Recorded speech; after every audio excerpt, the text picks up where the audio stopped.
Hello everyone, welcome back to HardReset.Info channel. In today's video I want to show you how you can easily remove a keyboard language on your iPhone 16e.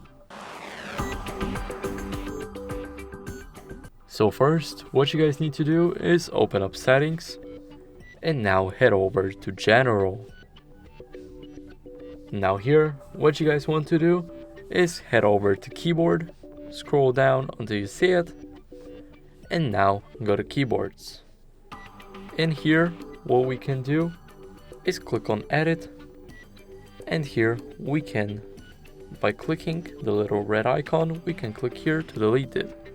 Now click done, and as you guys can see, that's it.